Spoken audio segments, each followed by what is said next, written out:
Hello, hello, hello. Good afternoon, all, or good morning if you are in the United States. I'm thrilled to welcome today Jeff Abbott, CEO of Ivanti, to dive into one of the most recent reports, the 2024 edition of the Everywhere Work report. A report I've been following now for over 3 years, and I've been really fortunate to actually be part of the first report and actually reporting about the trends, right, which are changing the way we work every day. Just a little bit about Jeff. Jeff is the CEO of Ivanti, and alongside his team, his global team, and I've also met some of the European team in past year. We are going to bring you some insight on what is shaping the future of work today. As a leader, Jeff has worked for many companies. He's a leader in Ivanti, an innovative IT and security solution company. And he has a wealth of experience working for some of the biggest companies as well. And he will tell you a little bit more about this in a few moments. Today, Jeff is going to share with us key findings from the report and let us dive into exploring some of the trends, the challenges, and the opportunities that we need to get to know about distributed work everywhere. Welcome, Jeff. Today, Thank you, thank you very Sabine. much. I'm thrilled to be here. Thank you. So, I'm going to dive straight into my first question to you, Jeff. Tell us a little bit more about you and what got you into Ivanti, because I know you for 3 years, but I'm sure you have had a many years of experience in tech and in the tech industry. And so let's get our audience, our listeners to actually get to know you a little bit better. I'd be happy to. Thank you. Well, you're right. I've spent the last 20 years of my career diving into some of the biggest transitions in technology around the world. In the late 90s and early 2000s, I was part of the movement to bring ERP to the industrial world and transition everyone to a more modern, automated workplace with ERP. And then from the mid 2000s to the mid 20 teens, next phase was transitioning customers to the cloud world and everything that went with that transition. And that's still going on, quite frankly. But then more recently, I took the CEO role of Ivanti because I wanted to join this movement to bring the first purpose-built platform solution for CIOs and CISOs to enable everywhere work. If you think about where some of the most successful platforms are, Salesforce.com has brought an amazing platform to sales and marketing. Workday, amazing platform for HR. CIOs and CISOs have not had that. So that is our quest at Ivanti, is to bring that platform. And in this, transition we're in right now, the global business community at large, I believe it's the most important evolution in contemporary business we've seen in the last 25 years, and that's to go to everywhere work. And I honestly think it's going to be the basis for our economic well-being for the next 50 years if we get this right. So I'm really excited about this transition we're in now. So let's dive into the state of everywhere work, Jeff, if we may. So based on the report, right, with 80% of professionals valuing flexible work, but only 25% experiencing high flexibility, and I think I'm one of those, what strategies can organizations implement to bridge this gap, right, this future of work gap, without compromising on productivity and on security within the organization? Yeah, Sabine, I honestly, I think this is an area where it makes sense for leadership teams to go on offense. And what I mean by that is to take some active steps to dig a little deeper into this, this divide. With remote work becoming more prevalent, surveying your employees, I believe, is more and more important, kind of this idea of remote leadership and keeping up with, call it the vibe of the company in the remote world. So surveying employees and the rest of the executive suite to understand their experience and challenges with different modes of work, like remote or hybrid or flexible, understand what's going on out there. And once that understanding is reached, then the CIO and Chief Information Security Officer, commonly known as a CISO, they must reach a shared understanding of the organization's, call it security risk tolerance, answering questions like, okay, what additional risks are we willing to tolerate in exchange for a more empowering digital landscape for our knowledge workers? And you have to consider how that flexible work impacts the tech stack. Does your organization have the solutions in place for end users and IT to keep up and stay productive in hybrid work? So I think it begins again by really researching with your specific organization, where are we in the whole digital culture? So, for you, what are the most significant challenges, right, that you have observed within the organization you are working with who are transitioning? And you mentioned, right, flexible work include remote, hybrid, another form of working. Maybe, as I was saying to some of your team members recently, I would love to be working on the beach someday and do all this great work from, the sound of the water. So how can we, or how can Ivanti with its solution help overcome these obstacles? Yeah, I'd love the beach idea too, Sabine. The biggest challenge is, I'm just going to keep it simple. Engaging in the ever work policy and technical adjustments in the safest and most secure way. You can't rush this. You got to get it right. Just can't wing it. I would say that's number one. And then, getting the solutions in place that monitor and provide complete oversight for, employees onboarding and offboarding, the coming and going of the network from an everywhere work perspective. Employees are on the edge. They're everywhere. As you just said, the beach, at the coffee shop, wherever they are, you have to have a safe and secure onboarding and offboarding on the network, and ensuring that every device is kept the healthiest, and that entire scope 24/7, 365 has to be safe and secure. And honestly, Sabine, you asked how is Ivanti addressing? This is what we do. Ivanti helps organizations that are making this transition to a more flexible work model, and we help them maintain a comprehensive view of their IT landscape with visibility into the entire ecosystem and infrastructure, devices, and solutions. And our solutions have the built-in flexibility to allow, call it a full spectrum of everywhere work policy and enablement. As you said, either fully remote or hybrid and everything in between.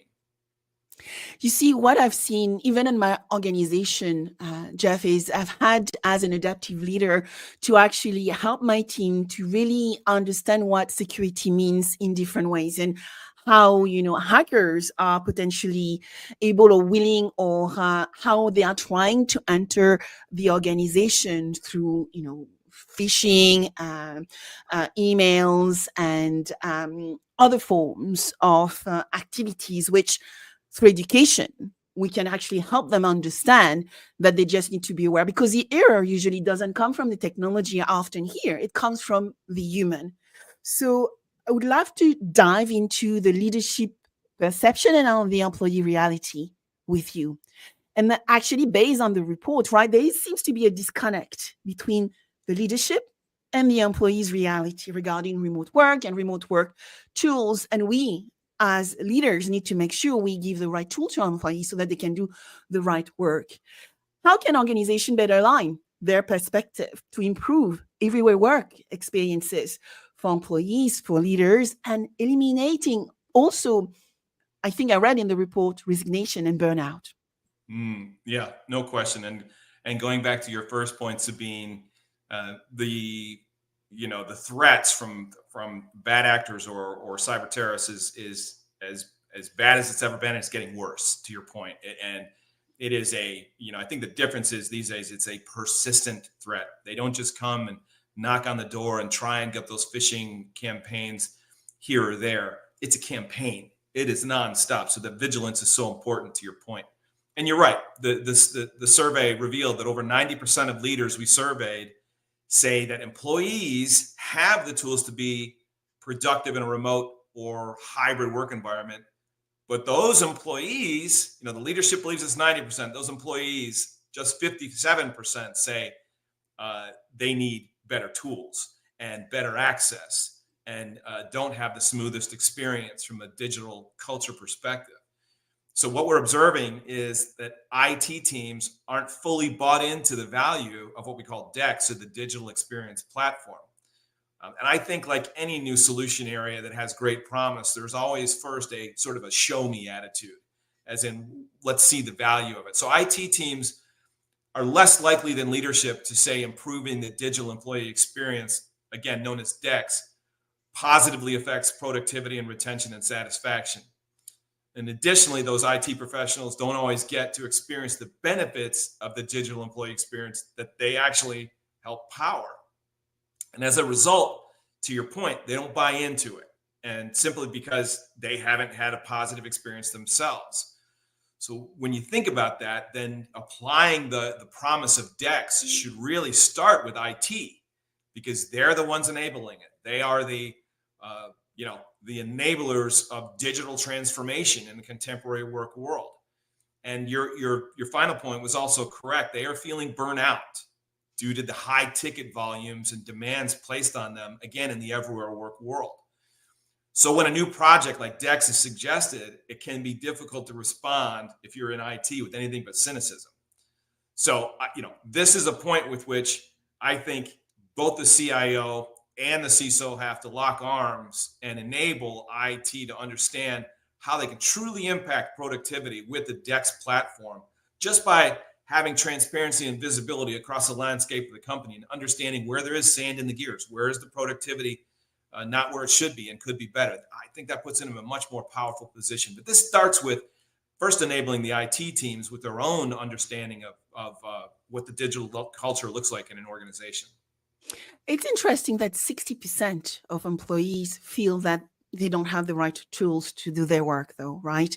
And so as a result, we need to enable the CIOs and the CISOs to actually understand what the employee needs to get the job done. And often the job is linked to the customer experience, right? How do we deliver for our customer? And employee A may need different tools from employee B. So I guess it is important from the CIOs and CISOs to actually understand the challenge more seriously. So my question to you, Jeff, is how can they better work together, right? Leaders understand it, but now we need to make sure IT leaders also enable the employees with the resources, the productivity to make their everyday work possible, and maybe find the right measures to actually understand what that means from a metrics viewpoint. What's your view, Jeff? Yeah, for sure. I think you're absolutely on the right track, Sabine. And look, our research and our own experience with our customers, or 40,000 customers around the world, has told us IT and security teams have traditionally been very siloed, right? IT teams absolutely want to expand employees' access to tools and services that will make them more effective and productive, no matter where they work. But they have to do so with security in mind. Likewise, security teams are paid to ensure a complete lockdown, again, on network access and solution strength and so on. But they now have to recognize that their surface area, what they cover and manage, and the security parameters of the surface area are changing. So these two organizations can no longer work independently. There has to be a summit meeting of sorts where they find common ground to enable their employees in the everywhere work world and do it in the most secure fashion. And I'm not saying that's easy. That's going to take time, and it's going to take baby steps at first. But ultimately, that's where we're headed, is no longer operating IT over here, security over here. We see these organizations starting to converge. And that's why this platform that we're undertaking is so important for the future. Yeah.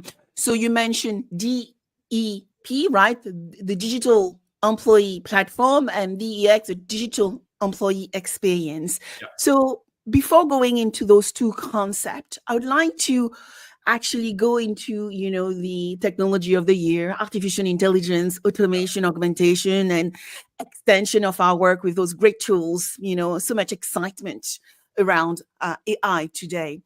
But still, despite 76% of professionals believing that AI and automation can help decrease ticket volume, right, based on what we are talking about today, and, therefore providing better services and experiences, adoption rates remain low. So what are the main barriers, you think, to implementation, and how can organizations overcome them? Yeah, good, really, really astute point. It's true. There's a lot of recent research that states that AI and automation can help, for example, decrease ticket volume. And if you think of ticket volume, this is, you and I are used to this, Sabine. We've been in the business a long time. from our very early days and starting our first jobs, you needed to get something done to either your desktop or your laptop. You submitted an IT ticket, right?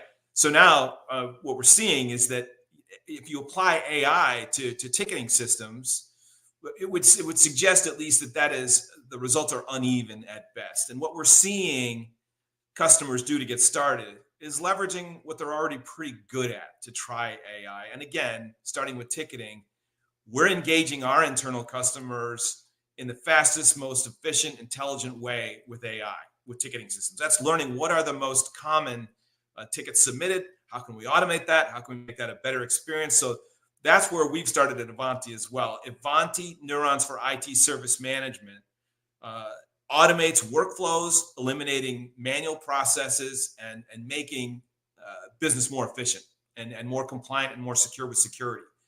So by applying AI in that area, the ticketing area to start with, you're eliminating big chunks of routine time otherwise managed by human beings by optimizing the prioritization and resolution.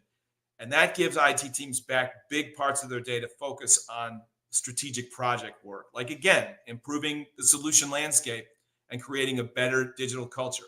So I just have a larger view of AI overall. Sabine, you didn't ask, but I'll just say I I think would love to hear. we're still very much in this experimental period Okay. where people are looking to the most reliable areas that they know they're pretty good at and saying, okay, let's see how AI does. That can include support, right? When customers call in about specific challenges they're having with your solution or your product. That's another area where if you're pretty good at it, you can get some results from AI automation. And I think we're going to see it grow from there. But that's where organizations are starting right now with AI. So, I mean, it's interesting. We are all dabbling with artificial intelligence, right? We want to be part of this revolution. And actually, now that I would say AI is, usable, no code, low code to, business people like you and I, leaders within our organization, we can actually really understand what AI is about. I would love to hear, actually, Jeff, how are you leveraging artificial intelligence and automation within Ivanti to actually augment what people do every day, but also address the challenge of everywhere works? Yeah, no question. We started internally what we call the AI Governance Committee. Now, you have to remember, as a tech company, you can only imagine how excited the various knowledge workers in my company are at trying it. And I say governance because the first thing we needed to do was kind of put a model in place that allowed for experimentation, but in a safe, secure way, because there are all kinds of considerations with AI. Your data architecture, data privacy law, unintended bias that sometimes goes with AI. So that governance committee has provided an avenue for intake, what we call the intake model. Fill out a form. Here's what I want to test AI with. I'm going to use this third-party application. We can provide a safe, secure, call it air-gapped environment where it won't affect any critical systems, and they can experiment with it. And from that has come a couple of the examples I mentioned. We are now applying AI to our Neurons platform to automate the ticketing process in ITSM. We're applying AI in marketing to assist with what we know to be the best demand generation campaigns being fully automated. Support. We're applying AI in our support organization to allow for, again, what's become routine for the support organization to be fully automated and thus free up time for more strategic projects and productivity. And that's year one, right? And out of the, I want to say 25 or 30 various tests that have been run through the intake process, 2 or 3 are in production today. So I personally believe it's time for cautious experimentation. Let's first get the value proven in the safe, most secure way, and then expand from there. Yeah, I hear that the team at Ivanti is already, through the governance committee and the structure, thinking about responsible and trustworthy application of artificial intelligence. And I think that is what business out there are looking for. And so when we actually start looking at empowering flexible workers, right, the hybrid and remote workers with some of those tools, Jeff, how does your team play in helping, your clients, organizations out there empower their employees to work flexibly while maintaining a strong security posture, understanding the aspect of responsibility and trustworthiness required when we implement such type of technology? Great question, Sabine. I believe we have entered a period where, in my opinion, the CIO and the CISO and those entire organizations are finally getting the respect they deserve. They have been the yeoman's workers of the contemporary business world in terms of enabling cloud business, as I said earlier, ERP business, transitioning to automation and digital transformation. That has been those organizations, and they are now getting their due. So again, this is who we are and what we do at Ivanti. We help organizations that want to transition to a more flexible work model by ensuring they maintain really a comprehensive view of their IT landscape. And we have the automation built in to allow for a full spectrum of everywhere work policy and enablement. That means, Sabine, in simplest terms, where every user is, where every device is, anywhere, anytime, all maintained with the highest security possible. And that's our passion. That's what we love to do, is finally give these organizations the tools they need to deliver, quite frankly, what I believe, again, this everywhere work revolution is going to be the enabler of the most robust economy in the next 50 years. Yeah. So we are talking about your client organization. Within those organization, we have employees. Employees are actually learning to be respected, I would say, with their digital experiences. So tell us a little bit more around the DEP, the Digital Experience Platform, and also give us some definition so that we can actually start better understanding where DX works within that framework. Yeah, like the most relevant experiences. So, going back to the research we've done, 72% of CEOs believe that the digital experience platform can and will elevate their CIOs to a more strategic role in the organization. So honestly, I think what we're doing is, with these platforms, is striving for companies to retain their best talent. You're giving them better tools, a better digital culture, and you're aligning to their needs to create maximum productivity and innovation. And candidly, you're giving them better work lives, Sabine, as you were talking about. And these days, better work lives means better lives overall, in my opinion. And in the C-suite, you're differentiating yourselves and the company overall as strategic leaders and strategic companies by recognizing the need for these platforms. These platforms, again, that enable the best possible solutions for every organization within the company in the safest and most secure environments. And by doing so, again, now you have the tech world, the CIO and the CISO, connecting directly to the priorities of the CEO and the board of directors on what it means to be an excellent company. I'm trying not to overstate it, but I really believe that that's what all of this work enables. And that's what's created these relevant digital experiences are going to translate into the best companies in the world. So looking at the future, because, we are talking about what is possible right now, today.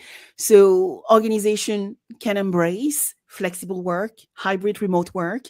They can do it by actually building unique experiences for employees within the organization, but also for their customers. So looking ahead, Jeff, what do you see are going to be the most critical developments from a technology viewpoint, from a workplace viewpoint, that is going to shape the future of work? I love to talk about digitize, everywhere work, new experiences for customer and employee. What is your view, Jeff? As we transition to everywhere work, Sabine, and this is why the topic of the day is digital experience platform and digital experience overall. Whether it's in the sales organization or engineering or marketing or operations, these digital platforms, DEX, will show where there's sand in the gears, right? If we reach a point where digital work is ubiquitous, I can log on anywhere, anytime, and be somewhat productive, but I could be better.